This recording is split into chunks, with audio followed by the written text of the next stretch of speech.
Hello, everybody. Welcome to a breaking news special event here on Narativ TV. It's good to be with you tonight as we cover a whole lot of breaking news with Joe Dempsey. Hi, Joe. How are you? Hi, Zev. Good to see you. And our special guest tonight, Kimberley Johnson of the Started Up podcast. How are you, Kimberley? Good to see you again. Good to see you. Thank you. I'm good. Boy, we've had a busy news afternoon. It really has been kind of something. I've been struggling to get all these live feeds going and everything, but we thought we'll just talk it through rather than try to find all these videotapes, right? It's so much easier than that. In reality, we've had some significant breaking news just in the last few minutes. The biggest news, I suppose, that happened in relation to the press conference that Joe Biden had revolves around Ukraine and ostensibly allowing Putin to allow some sort of incursion into Ukraine. We'll clarify what he said in just a few minutes. But the other big news that just broke in the recent past involved the Supreme Court. And I think, Joe, you have a good understanding of what the Supreme Court is saying about the January 6th committee. I'm sorry to say, Zev, I actually hadn't seen that. I was doing some other things. Yeah, I'm sorry. I'll tell everyone then what is happening. So basically, the Supreme Court will not block the National Archives from turning over the Trump documents to the 1/6 committee. So this is a significant event because we've all been waiting for these documents to arrive today. And in fact, they should be arriving now at any time because there's really no reason why they should be held back any further. These are significant documents that involve Donald Trump's activities on January the 6th, who he was talking to, what he was doing throughout the day, all that critical information. We'll now have that information direct from his documents. So that is coming out tonight. That is not going to make Donald Trump a very happy man tonight. I don't think so. And he's not had a lot of good news in the last 24 hours. The Letitia James press release, which in great detail, and we will go through it tonight, all the things that the Donald Trump organization did in order to fudge the numbers, to dodge taxes, and who it involves. Of course, it involves Donald Trump Jr. and Ivanka. That's all coming out as well, and we'll go into it in great detail coming up. And of course, we're waiting for a big vote in the Senate tonight regarding voters' rights. And I know, Joe, you have something on that. Yes, it looks like Chuck Schumer just took to the floor about, 6:30 or so and said that about 8 o'clock is when they're going to have the final vote tonight. Just to remind everybody, this is a vote that will allow for the talking filibuster. Really, that's all it does.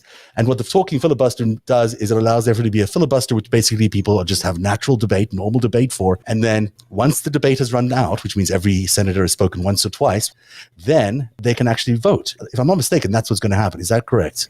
Yes. So everybody's having their say. I was in that sort of hearing all day today, so that's kind of where I was.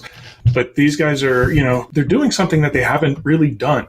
I think what we need to sort of point out is that over the last 6 years or however long Mitch McConnell's been the majority leader when he had that post, he was protecting the Republicans for not ever having to go on record with anything that we really needed to address. So you could, sit in your office and say, no, I don't really support that bill. That became the filibuster. And no one really knew who said, I don't want to do it. And nobody really understood the reasons why they didn't want to do it. Correct. So this talking filibuster is going to be, really important if they can get this done, because what we saw today, or what we're seeing tonight as well, you can see people actually making their case to the public as to why they're not supporting voting rights, which is ridiculous. A lot of things that, Mitch McConnell was talking about. I watched Mitch McConnell first thing, right after Chuck Schumer spoke this morning, and he's just gaslighting the nation. It's ridiculous what he was saying. We can talk more about it later if you want to. But it is important to understand this is something the Senate hasn't been doing for years. It's amazing to watch because people are now able to engage and, if from a public perspective, understand who the representatives are and what it is that they're representing, and then evaluate whether or not that's truly representative of how they feel. And that's not so unique. It almost seems strange in the setting we're in, right? Because it's so unusual. But this is how, representative government is meant to work, isn't it, Kimberley? This is the way democracy works.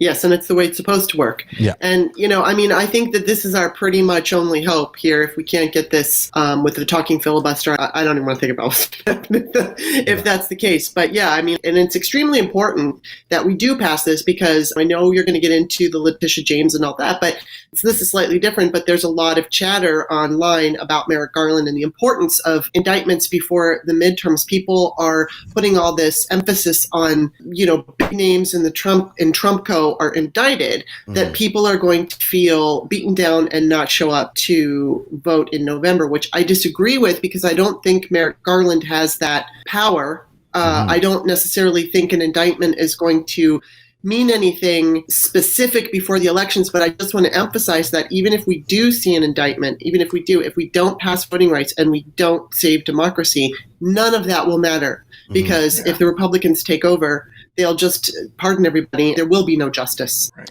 Yeah. You know, it's interesting. I have to say that I think Joe Biden is a singularly impressive politician, but also one of the most remarkable presidents America has ever had.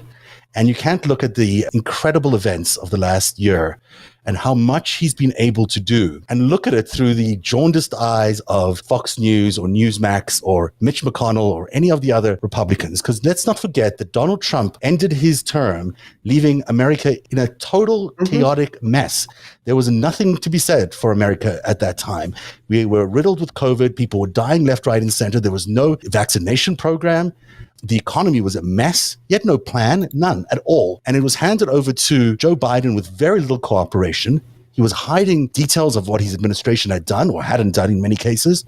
He was restricting access to the Pentagon. He was restricting access to important national security files. And then on top of that, the guy tries to attempt a coup on the way out the door. So Biden has become such an important figure. And, the thing is, he's super conciliatory and he doesn't criticize people. And he's just working 24 hours a day, probably trying to fix the mess that the GOP and the Donald Trump administration left behind. And people are criticizing this man for doing the most phenomenal job. Some people standing up in the middle of this press conference accusing him of not having, of course he has cognitive abilities. He's running the superpower that's running the world. Of course he has them. He's fixing every single problem we've ever had, and he's fixing it all at the same time. We've never had a health crisis like this happen on top of an economic crisis like this, happening on top of a trade crisis like this, happening on top of a supply chain crisis like this. And he is just walking through this without any difficulty. Without any difficulty. He's having some hiccups, but generally speaking, for him to have passed these singular achievements like the infrastructure bill, which is stunning already. I mean, just that on its own is a stunning achievement. And for there to be an incredible amount of job growth in the country, a GDP that's flourishing, you've got a situation that, America is really bouncing back from one hell of a hole that we were in. And people dare criticize him. I find that just astonishing to me. Go ahead. I just wanted to say, and this is obvious, that Joe Biden has a stutter.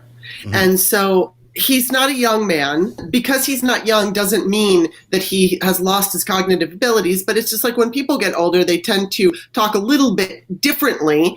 And then on top of it, he's got a stutter. So they use that to point out that, this ridiculous notion of him having cognitive issues, and he doesn't.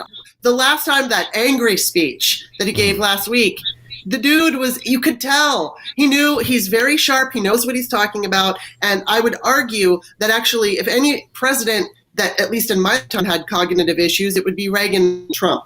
Well, especially, yeah, exactly. Trump was drunk all the time. Remember that, everybody? Remember he was high all the time? We all knew that. It wasn't a surprise to anybody. Adderall. Whatever it was on, Some people said it was Adderall. Some people said it was alcohol. Who knows what it was? Maybe it was both. But, he wasn't there a lot of the time. We all know that because he used to tweet in the middle of the night crazy stuff at world leaders, almost sparking world wars. This guy was not sane.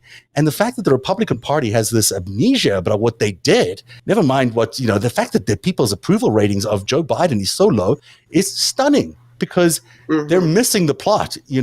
4 more years of Donald Trump. Can you imagine what that would have looked like? No. Can you imagine 1 year now into the second administration of Donald Trump would have been a disaster of mammoth proportions?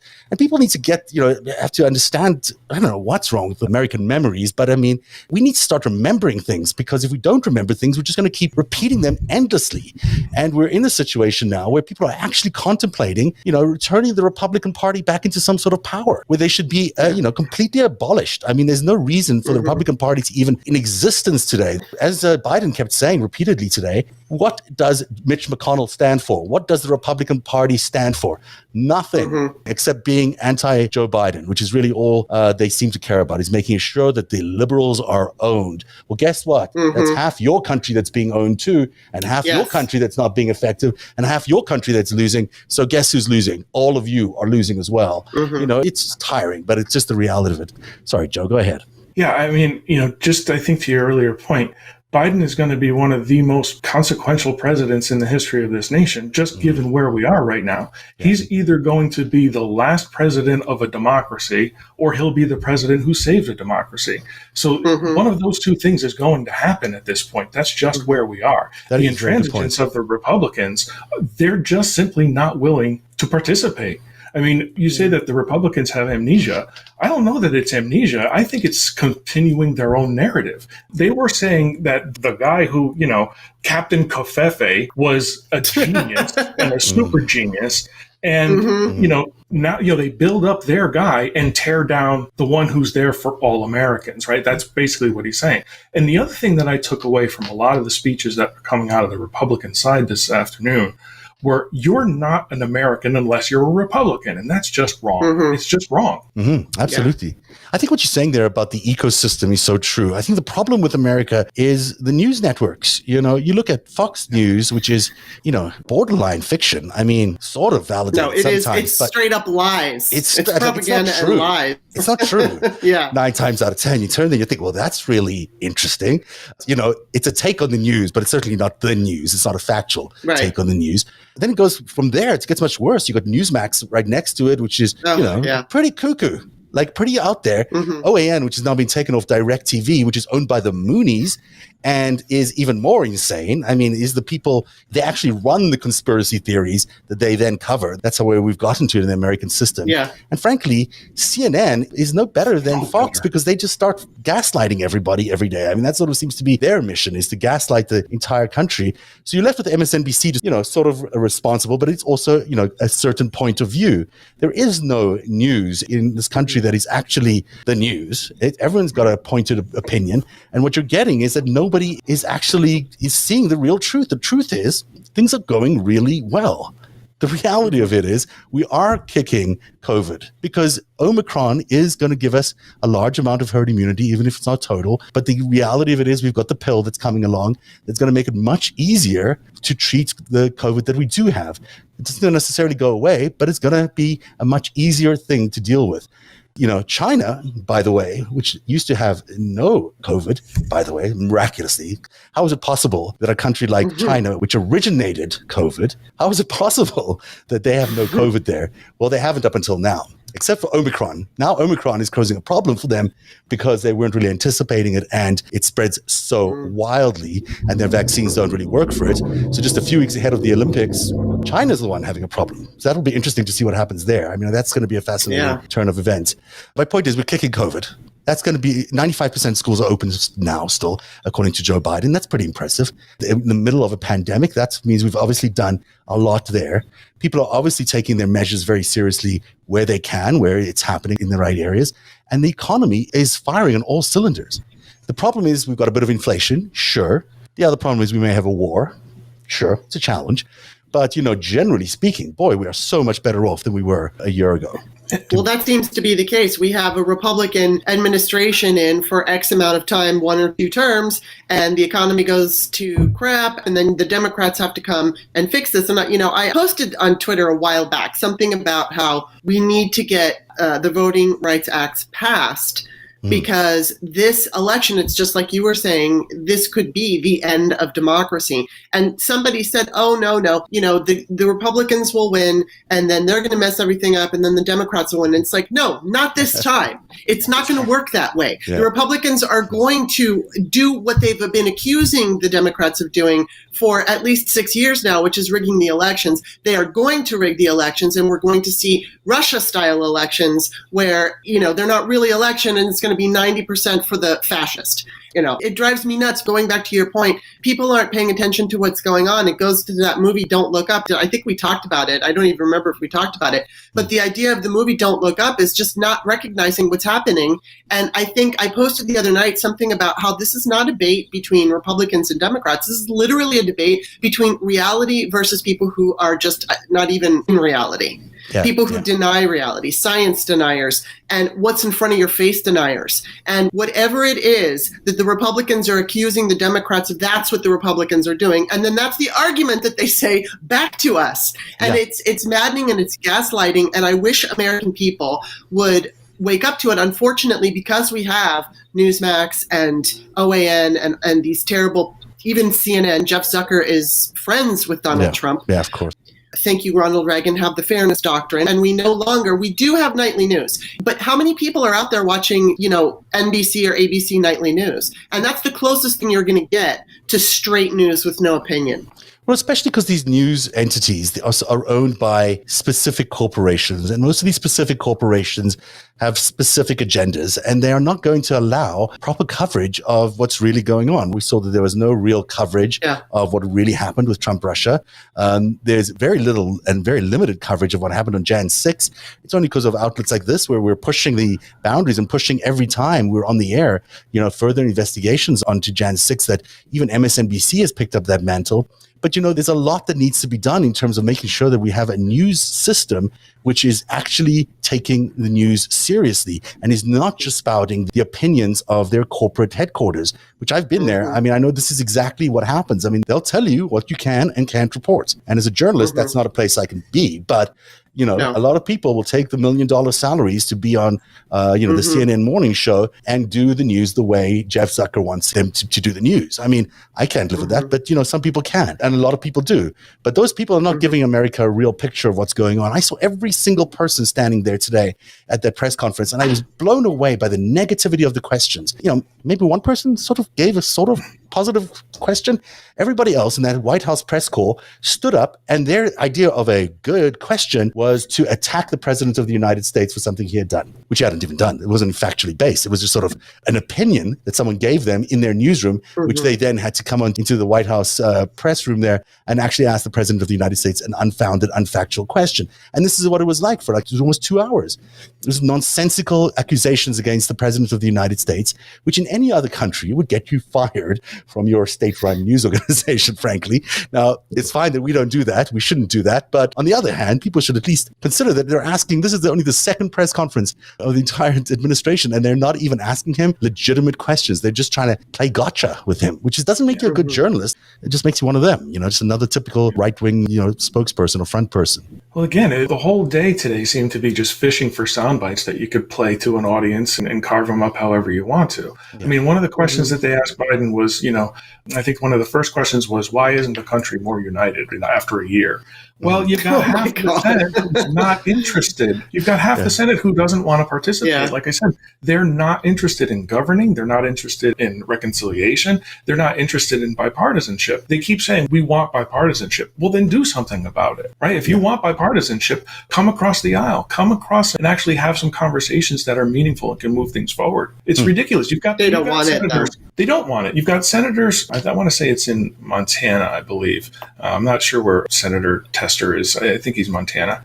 But you've got these states where you've got one Republican and one Democratic senator, and they are not on the same page, even what's going on within their own state. How is that possible? Yeah. I mean, I got to say, one thing that really bugs me about and why I think this process tonight in the Senate is going to be hopeful. I cannot believe that these Republicans are getting away with it. Both sides are really accusing Manchin and Sinema of being the reason we can't pass this voters' rights bill. There are 50 Republicans in that Senate who are quite capable of voting for this voters' rights bill if they really support it. They are choosing not to support it in order to create a domestic fight inside the Democratic Party. But you've got senators who are leaving. You've got senators that don't even need to worry about whether or not they're going to be primaried or whether or not they're going to lose their next election because they're retiring. And even they won't stand up. You're telling me that Pat Toomey can't stand up in Pennsylvania? I mean, he should be able to. There's no reason. And you'd think he would. What about Murkowski? I mean, I can't believe that she's not doing it. She's basically an independent. Why is she not voting for this? There's so many obvious questions about why the Republicans are not supporting the voters' rights bill that it clearly shows us that they are just pro-suppression. They're not interested in democracy. That they're interested in rigging the elections yet again. We've seen last night, we had Sherry Jacobus on the show where she was detailing, legitimate, real evidence of what happened in 2016 about how they rigged the vote in 2016 for Donald Trump to win by releasing the exit polling data to him. So if that happened in 2016, and we know in 2020 they weren't happy with the election results, they almost threw a coup. What's going to happen in 22 and 24? because it's not going to get better. I mean, we're heading down a direction which is not good. And this party is not interested in democracy. It's not interested in helping people vote. It's not interested in that. It's interested in getting power and rigging the elections, which is what they intend to do going forward. We need to start talking about this as a fascist takeover, because that's what this is. We are in the midst of a fascist takeover. They are doing this at the local level. They're doing it at the state level, because what they're going to be able to point to is that they are actually following the laws. Well, the laws themselves are corrupt. The laws themselves are not democratically installed. They're not really what the people are looking for. It's what the fascists are looking for, and what they're setting up so that they can point to later to say, we followed the laws. Listen, apartheid was also based on rules and laws, but they were not, ethically sound or morally sound, and they ended up causing a lot of pain and hurt. Are the Trumps heading to jail? We'll have much more on that New York fraud case coming up. Wouldn't life be better if you knew you had a therapist you could message at any time? A therapist available to you at the end of your phone? A therapist to help you with any issue, from your relationships to your family, to anger and grief, or even self-esteem? BetterHelp is the world's largest therapy platform, making professional therapy accessible, affordable, and convenient. When you join BetterHelp, you'll be assigned your own licensed professional therapist in under 48 hours. Your sessions with your trusted therapist take place in a safe and private online environment. You don't need to drive anywhere or sit in an uncomfortable waiting room, and no one but you and your therapist needs to know. BetterHelp is committed to facilitating great therapeutic matches. So if you don't like your counselor, no problem. It's free and easy to switch counselors if needed. BetterHelp is more affordable than traditional offline counseling, and financial aid is also available. Anything you share is confidential. BetterHelp is convenient, professional, and affordable. Start living a happier life today. Get 10% off your first month at betterhelp.com/Zev. Join over 1 million people who have taken charge of their mental health. That's BetterHelp, BETTER, help, HELP.com/Zev for 10% off your first month. Thank you, BetterHelp. Regarding the Manchin and Sinema argument, and there's actually a few more Democrats that we don't hear about them as much. Manchin and Sinema are getting all the attention, and I can't name off the ones, but there are a few Democrats that are afraid to mess with the filibuster or abolish it. But I think that the reason why it's like Joe just said, they're attempting a fascist takeover. And so people are not even considering Republicans. I mean, Lisa Murkowski, I agree with you. I think that she should step up. But then we don't know. Every time somebody goes against Trump in the Republican Party, they experience some kind of trouble, whether it's death threats to their family. So this is, partially it's an autocracy, in that we have some people legislating as if it were one, and then we have this strong man who is the leader of the Republican Party at this point, and he is an autocrat. Yeah, he holds no office, but he holds power over the party. And, there could be an argument made that the Republican Party wants to kind of like let go of him, but they're stuck with him. They're not trying to get rid of him. They're not. Well, I think some don't. They love the checks. Well, you know what? I think they love what he gives them, but they don't like him, and they're afraid of him. I mean, I think we saw Nikki Haley last year talking about having cognitive tests for presidents and then show your taxes. It's my opinion that the reason she said that is because cognitive she could throw in there because everybody's saying it about Biden. So it's like, okay, that gives her cover to throw cognitive, but really it's for Donald Trump because he's an idiot and he's a savvy guy and he knows what he's doing. But then the tax thing, Joe Biden already offered his taxes up.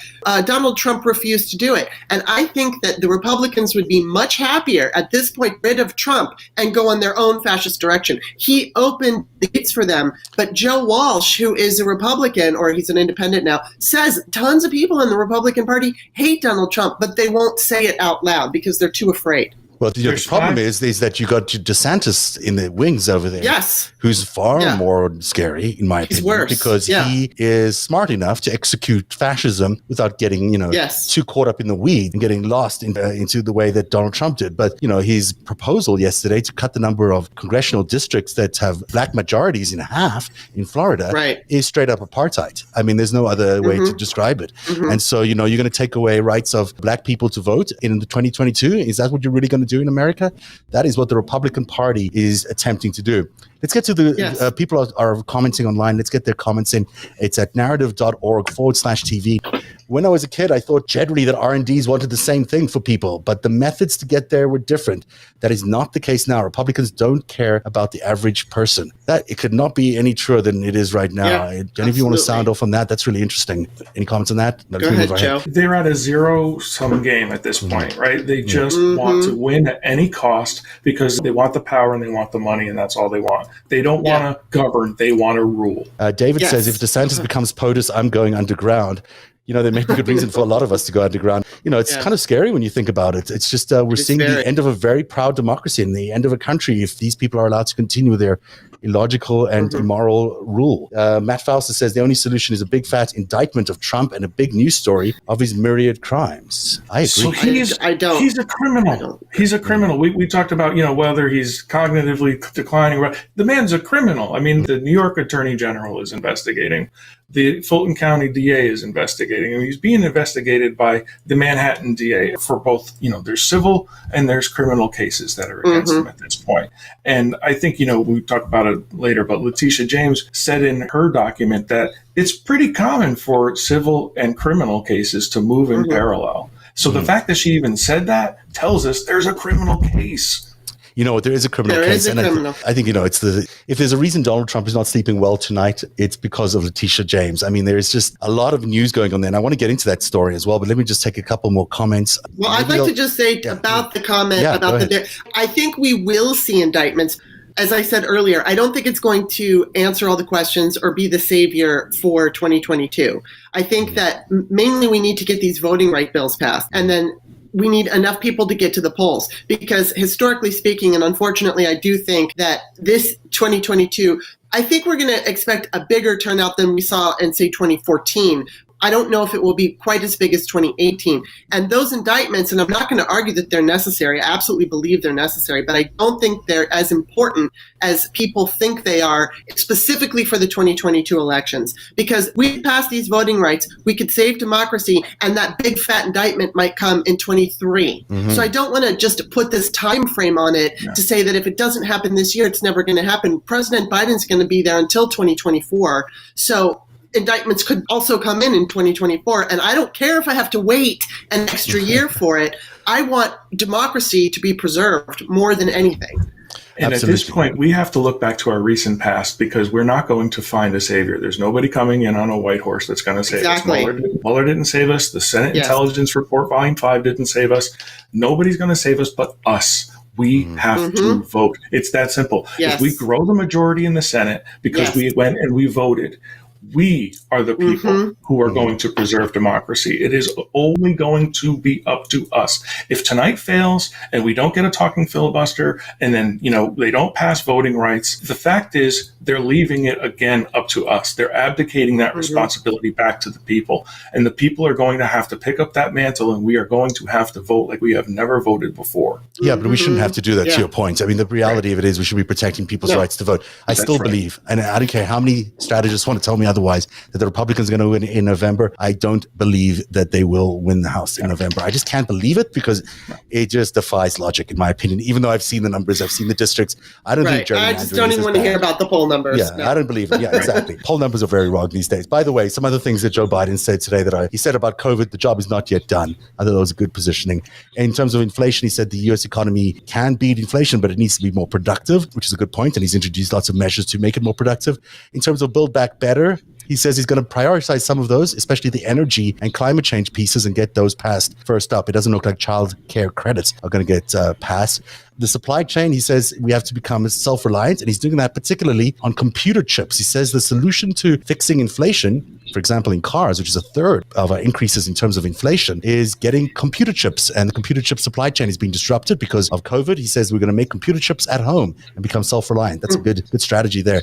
And on Russia, Ukraine, yes, they're the worst sanctions he's ever faced if Putin invades Ukraine, but he did leave the door open for a little incursion. I don't know what that means. I suspect it could mean the Russian parts of Ukraine, like the Donbass, but we'll see how far that goes. And he did say that he brought gas prices down with China and India and all those others in the last few weeks. He was able to bring gas prices down, and I believe he did. They were 15 cents lower, I think, than they were when he first started that initiative, when prices started to climb. So If you haven't seen the press conference, I thought it was brilliantly done. And Joe Biden is not exactly lightning on TV or anywhere else. He's not the world's greatest speaker. It's okay. We don't need a president that's the greatest speaker. It's fine if he is. It's awesome, if he could. But if that's his weak point, that's fine. As long as he governs well and produces what the American people need, that's perfectly okay. Let's listen to what Letitia James is doing. Let's take a look at what Letitia James is doing. Because this woman is out for the Trumps. I mean, she really, really is. And she's not going after just Donald Trump Sr. She's going after Jr. and she's going after Ivanka, which personally, I couldn't be happier about. I know. There's Letitia James on the right. I mean, God bless this woman for everything she's putting in here. And, there's some irony, I guess, in the fact that a black woman prosecutor is going to be taking down Donald Trump. I don't mind that irony. Oh, it's so delicious. At all. So I'm going to have a little bit of glee while I think about that. Now, basically what she's saying is that the Trumps have been kind of habitually overinflating the value of their properties. That might seem to you like, so what? We all kind of overrate, say our properties are worth more or whatever. Not so Donald Trump. I mean, he really overinflates the prices that he thinks he's going to get of the value of their properties. And then he borrows against that, you see, to buy other things. And that's how he becomes a billionaire, by being basically a large borrower based on inflated assets. That's not legal. You can't do that, Mr. Trump, nor can you declare that to the IRS, because guess what? They're going to say that you're not paying your taxes. And if you remember, it's not the first time a mobster has gone down for not paying his taxes. Yep. So it's one way to get at someone, that's for sure. So let me run through some of the things here that Letitia's pointed out in her very long and interesting press release, but also her full-on, it's not an indictment because it isn't an official indictment. It's just a request for them to help her provide evidence and testimony on these things. But take the Seven Springs Golf Course, for example, which was bought in 1985 and then in 2004 was worth $80 million. But because he said he was going to build luxury homes there to be valued at $161 million, but never did actually build the luxury homes there for $161 million, he declared in 2007 that the property was worth $200 million. And then in 2012, $291 million. And then in 2016, as he was becoming president, he realizes, I better put that down to $54 million, which is probably closer to the actual cost because he knew he was going to get audited. I mean, this guy has been inflating the value of this property by $200 million or so. That is a significant amount of money. And he can't do that because, of course, you're paying taxes on these things. And he's estimated when he paid taxes, he's estimating them at a far lower value. Then in 2012, he bought the Trump Tower triplex, which is the place he lives in at the top floor of the Trump Tower, if he still has it. I don't think he does. He originally valued it at $127 million, which is obviously ridiculous. But then in 2015, he values it at $327 million. Also in 2016, $327 million. But that's because he estimated that the actual square foot of the place was 30,000 square feet instead of 10,000 square feet. His own CFO says, yes, they overstated the amount by give or take $200 million. So just two instances there where they've done $400 million of swindling. And Weisselberg is out there obviously saying, that's what they did. It was just $200 million, $200 million. Wow. Now, that's all fine. So he's overestimating the value of his property. But then he goes to the banks. He goes to Deutsche Bank and he says, hey, listen, I'm worth this much money because look at all my assets. So let me borrow against that. And then let me buy something else. And this is the thing he does endlessly and endlessly. And clearly, he's been caught. I mean, there's no doubt about it that Letitia James is pointing out in this very detailed document, she has the goods. Weisselberg is obviously singing.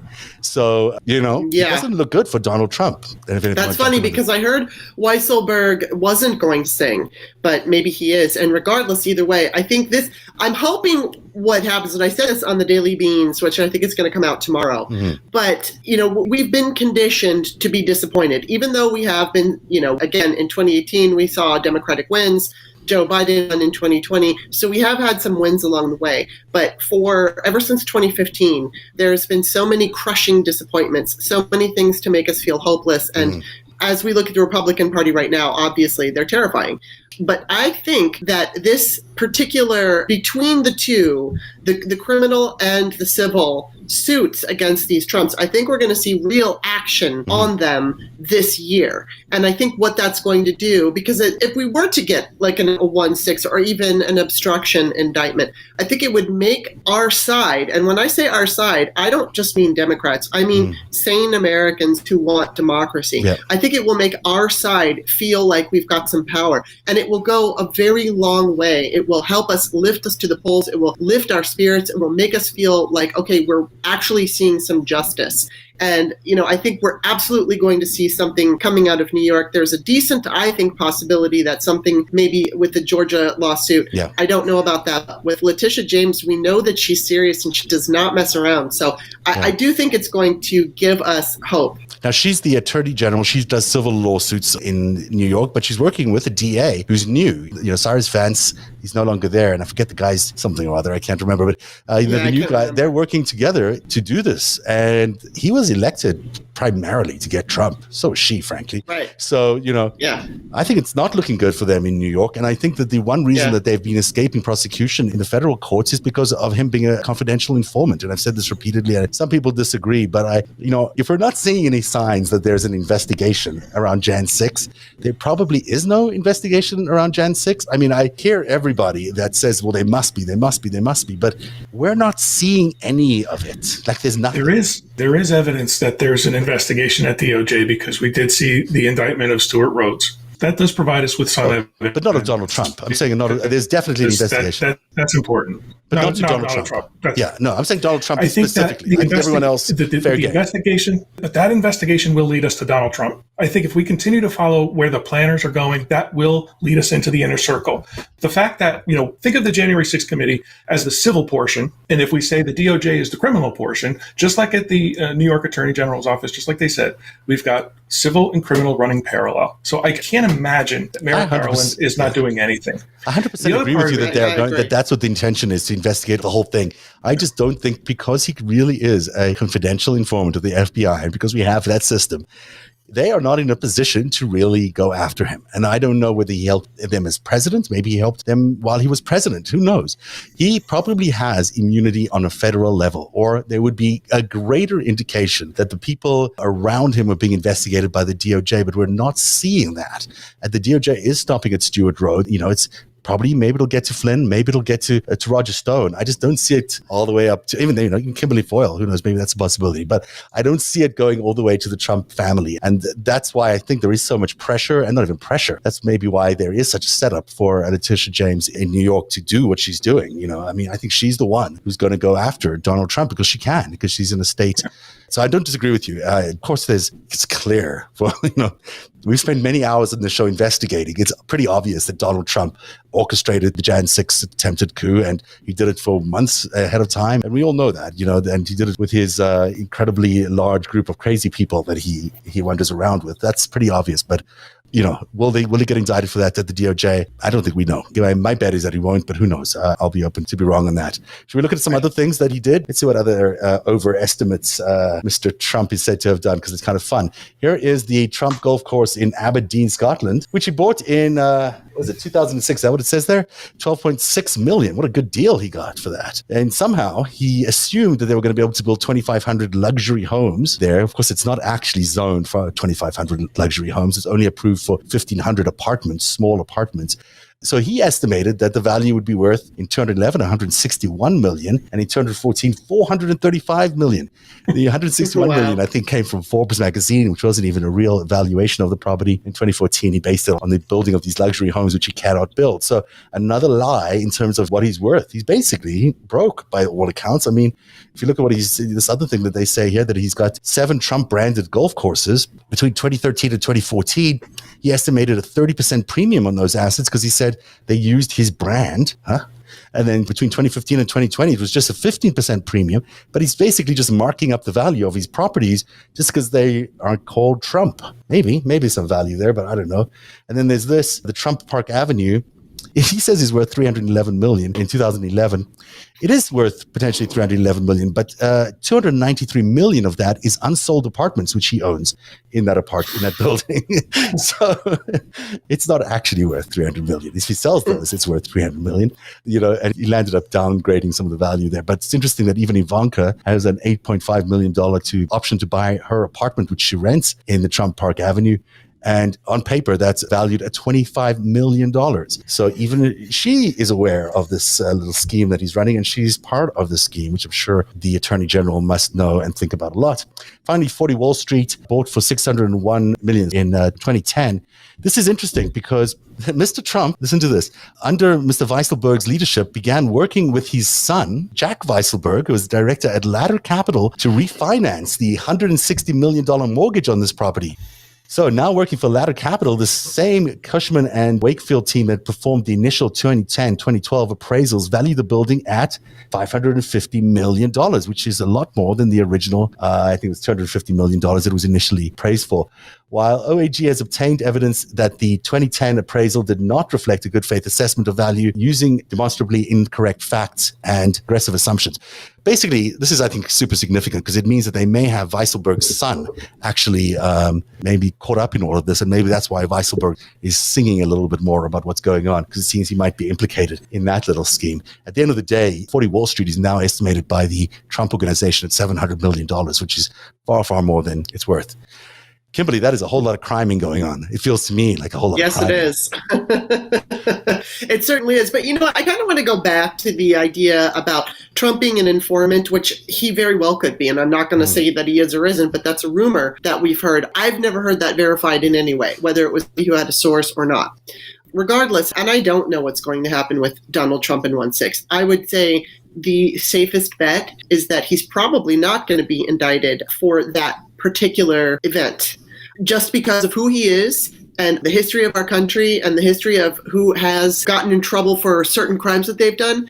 But I do think that, and this is a guess, and I'm not a fangirl of Garland, but I think that there is an argument to be made. They're doing everything they can. And that point about that Joe made about the 1/6 committee being like the civil side. Yeah. I think they're getting all the information that they can get, and they're going to turn it over. They're going to make their criminal referrals. And it was like a friend of mine was asking me, like, why isn't anything happening to Trump right now? And she doesn't understand any of it. No, she doesn't follow politics. Yeah. So I was trying to tell her, that, look, in order to take this, obviously they would have to have a grand jury, and then they'd have to have an indictment because they'd have to feel like it would be 100%. But I think that when it comes to a former president, no matter who it is, they have to be so very careful. And I'm not talking about any kind of violent retaliation from the other side. If they screw this up, it will be so monumentally bad for everybody. And so, frankly, as much as I want to see him indicted for 1/6, I feel like unless that is 100% conviction, 150%, it's not worth doing it. No. It has to be perfect. To your point, it absolutely has to be perfect. We're talking about one of the largest crimes here, a former president, potentially, and I thought it might be worth asking like a Glenn Kirshner or somebody like that about RICO. Because RICO those are huge. Those are enormous things. And those take time to develop. They take time to assess. And then you have to kind of look and say, do we have the goods on the boss, right? Do we have enough to get to the boss in all of this? Yeah. And like you said, it has to go so 100%, because if you look at what happened, what they did to turn around the 2016 investigations, they turned that into a coup. They were able to take that information and gaslight us into all thinking, well, wait a second, there's nothing there. Mueller said Barr said there was nothing there. So there was nothing there. Well, wait a second, there was a lot there. And I think if you miss, right, if you go after the president and miss, then like you said, they're going to take that and say, do you see what the Democrats try to do? They will take this witch hunt to the next level. You're 100% correct. That we can't do. And look, I don't think it's a good idea to go after presidents for political crimes anyhow, generally speaking. I mean, he was very guilty, and we should definitely prosecute if there's 100% proof of that. But it's difficult, right? It's politics. It gets complicated. One side starts doing it, the other side does it. It's a nightmare.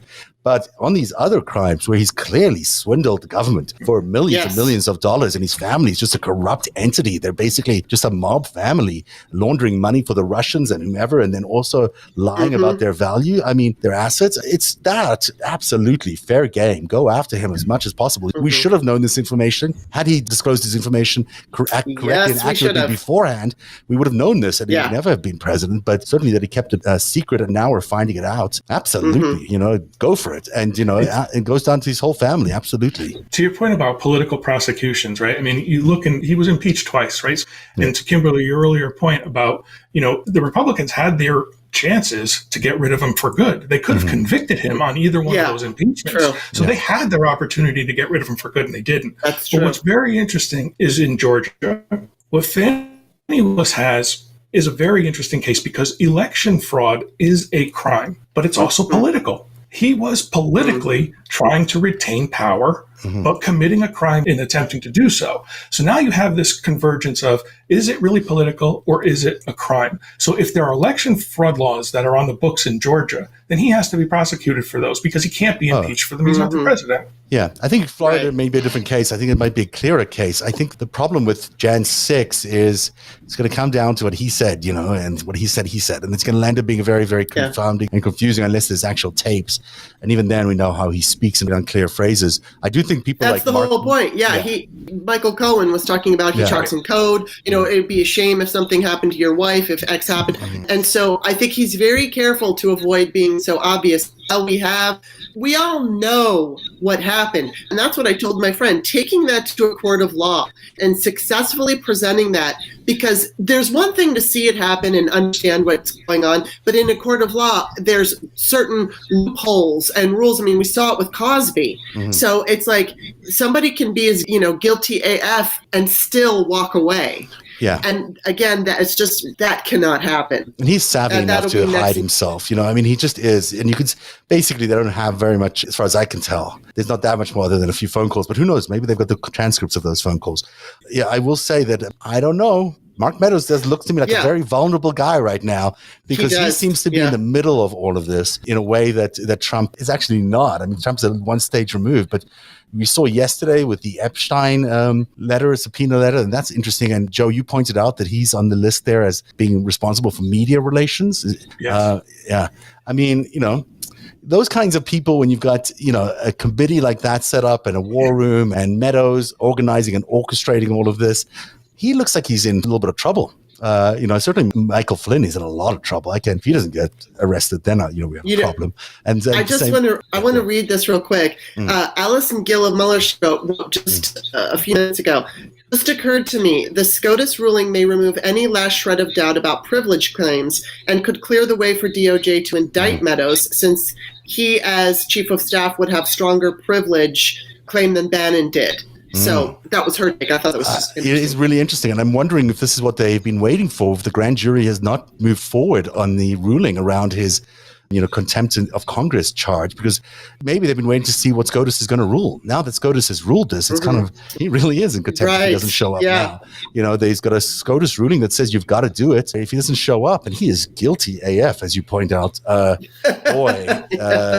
that is not a good time for Mark Meadows. So a good point to Alison Gill on the from Mueller, she wrote. We have a few more minutes left here. Joe, go ahead. That is, so Mueller, she wrote, put out a thread today on the New York AG information, and absolutely required reading. I think she did it in 3 parts, and it just goes through every little bit of everything we all need to know. It's everything that we need to be aware of. It's required reading. If I'm not going to read it right now, what's the take on it? What that she has? Or is it too much to summarize? Yeah, it's too much to summarize because, like I said, she had to do it sort of in 3 different parts because it's that long. I think it was a 115-page document. So there's just so much meat on the bone that's in there, which is ridiculous that they're not talking about it. To your point earlier, Walter Cronkite is not walking through that door, okay? We're not in a situation where the news is reporting the news. The news is being done by the public. The news is being done on Twitter. The news is being done by people who want to see this country remain a democracy. So following, people like Mueller, she wrote, and understanding and seeing it how it's laid out in such simplistic, real talk language that everybody can understand, it just helps to bring people to where we need to be from a decision-making perspective. Well said. You spoke to Jamie Harrison the other day, didn't you, Kimberly? Did. Tell me about that conversation. How did it go? It went well. I think, some people thought maybe he was being a little bit too, but I think my main point that I wanted to get across, and this also from a conversation, actually I tagged him, I think it was November, and I was terrified, And I was like, Democrats have to be stronger. We're dealing with fascists and white supremacists. And he came on and he replied. Are you there, Kimberley? Uh-oh. Okay, I guess Kimberley will rejoin us if she can. Sorry to see her go. She had us on a cliffhanger there for sure. I was really keen to find out what she was going to say there. Oh well, Kimberley, come back if you can. We'd really want to talk to you and hopefully hear the end of that. Jamie Harrison was good to come on her show, which is the Start Me Up podcast. And you can get it to hear that on her Patreon, which I think is Start Me Up Pod, if I'm not mistaken. Joe, you've had a really great few days. The other day, I'm very effusive about you on Twitter because I'm always so blown away by how good you are and how detailed you are about so much of these incredible threads that you have. And the other day, you came up with a good thread that really proved that these two conspiracies, the one where we have fake state representatives or electors being put forward, how that sort of mirrors the stuff we're finding in January the 6th. Tell us a little bit about that. You mentioned earlier Mike Flynn, and he's, I think, one of the most dangerous people to our democracy at this point right now. And the people that are around him, Sidney Powell, right? Jesse Banal, who was part of his legal team when all he was going through after lying and then pleading guilty for lying twice to the FBI. What happened was, we saw that there was these 7 false electors, 7 states. And I started to wonder, okay, who are these people? And, what is their background? Obviously thinking that, they're high up Republican operatives or, people who are engaged in Republican politics, which, was exactly what I expected to find. But then I started to look at the lawsuits that were brought by Sidney Powell in those same states. And what I saw was that 27 of the false electors actually were plaintiffs in the Kraken lawsuits. Unbelievable. So it places the same people that Sidney Powell was using as her plaintiffs. It makes her connected to all those false slate of electors. Absolutely. And what's even worse is there's not just this Kraken lawsuits, but there was defamation that was occurring on the part of Dominion voting systems. And not only that, but employees of Dominion voting systems. So there's a whole case that's going on right now. Rudy Giuliani was deposed in it. Sidney Powell was deposed in the case. Michelle Malkin from Fox News and Newsmax. Chanel Ryan from OAN, she was deposed in this case. All of these people, absolutely. So that's a whole bunch of well-known people. It's a whole lot of well-known people. And when you see what they're saying in these depositions, it really tells the story of everything. It's really like a parallel track of exactly what was going on during the Sidney Powell Kraken cases. They were looking for affidavits, look for the data, right? So there was a portion of Mike Flynn's team that was looking for information, looking at the voting data, and they were looking to tell a story. And what ends up happening is they get this story about this guy from Dominion Voting Systems who was on a quote-unquote Antifa call prior, in September. And they said on that call, don't worry, Trump's not going to win. I made sure of that. And they were an employee of Dominion. Now, whether or not that's true is still yet to be determined. This is what's happening. But right now, there's a case about the person who was on that call. His name is Eric Coomer. And that person is suing Donald Trump and Rudy Giuliani and Sidney Powell and all these others for defamation because of the lies that were told about the election itself, saying that it was really him, was the main culprit as to why these voting machines and why everything was wrong. He's suing them. She's suing them. That makes sense. Yeah. Correct. For defamation. That's where the $1 billion lawsuits come in, right? And that's where Fox News could also be in real trouble as well. Right. Well, I will say that they will be in real trouble if what's going on in these depositions are accurate. It looks as though information was sent. It looks like information was solicited by Sidney Powell. Sidney Powell says, I want to get, there's a specific affidavit that she was interested in getting, and it was based on who was on that phone call. And they want that information. That information then that affidavit became the cornerstone of these Kraken lawsuits. So the big lie is predicated on what potentially could be a little lie as to whether or not this call even, had this person on it and whether or not that person, had anything to do with the voting machines. Wow. That's going to be really interesting. Look, I think that it's high time that the Fox News ecosystem, the Newsmax ecosystem, even Facebook, there are too many instruments of propaganda and disinformation in America that are changing the American landscape for the worse and certainly poisoning our political system. These have to be removed. I mean, there's no other way to get at them. They just have to be removed. Fox News is not going to get any better. It's still going to spew lies. And if they do, we'll be in many more lawsuits, but they can probably afford to pay them. We really need to move towards a more truthful news environment. And it doesn't have to be, policed in that way. It doesn't have to be, but we can't have foreign propaganda outlets like OAN and Newsmax and basically Fox News, which is foreign propaganda, or even Facebook. Who knows who really owns and runs Facebook? Because it gets more interesting every day when we're investigating it. Yeah. It's absolutely important we reform our information channels and get those things sorted out. I think Kimberley might be back just on the... I just want to apologize. I don't want to, sort of go on this tangent sort of at the end of the show here without a lot of information. So I will tweet what I put together in a thread about that entire ordeal. Great. Put it right underneath this feed. It'll be great for everyone to read. We are going to have Kimberley back another time to figure out exactly what she said to Jamie Harrison, or what Jamie Harrison said to her, or better still, you can go right now to her podcast, which is amazing, and I really recommend it. It's called the Start Me Up podcast, and she interviews Jamie Harrison on her most recent podcast. I'll put that in the replies below this feed as well, and it's DNC chairman Jamie Harrison talking about the need to be hopeful while at the same time taking a cue from the right and using fear as a motivator. Fear is a good motivator, I agree.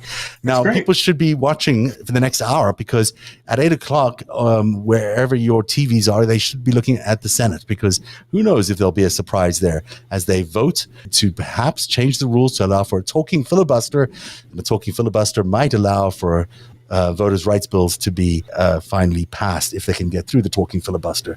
Couldn't believe how look at this. I think she's actually back. Ha The extended version of the show. We're getting longer just for you. I was so frustrating. I know, for us too, because we really want to hear what Jamie Harrison said to you. Okay, well, basically, the thing I wanted to be very clear is that in 2008, I was following politics, but I wasn't a junkie. And what made me a political junkie was not Barack and the way that he could give a speech. He was such a wonderful orator. He was great, and he had my vote. But the thing that made me a political junkie was Sarah Palin, and it's because she scared me. And she woke me up to, oh my God, I've got to pay closer attention to this. Utilizing fear as a motivator. So yes, we have to inspire. We have to make Democrats feel emotional, but telling us what we're going to give us or what they have given us, while extremely important, is not going to send us to the polls. Like, if we remind you, you're going to lose your Medicare, you're going to lose your Social Security, you're going to lose a right to a free abortion, you're going to lose your right to reproductive freedom. Make sure people understand what they're going to lose. Absolutely. Just think about Trump 2.0 or my Wi-Fi. DeSantis or whatever. That's going to continue. Going on. Oh, my Wi-Fi is going to be my new curse. Think about what would Trump administration, another Trump administration would look like. We got all that, Kimberley, which is good. I'm now going to really say goodbye, because this is moving from artisanal to kind of just satirical. But I'm going to play the outro here. I'm going to say goodnight to everybody. Thank you, Kimberley Johnson at Author Kimberley, and also her podcast, the Start Me Up podcast. And Joe Dempsey from Twitter at Dempsey2 is where you can follow him. And we'll post all the relevant stuff just below this feed on Twitter. Thank you very much for being here tonight. We'll see you again on Friday for the after show. Have a good night, everybody. Narrative is made possible by viewers like you. Join today and support truly independent journalism at patreon.com/narrative. That's patreon.com/narrative.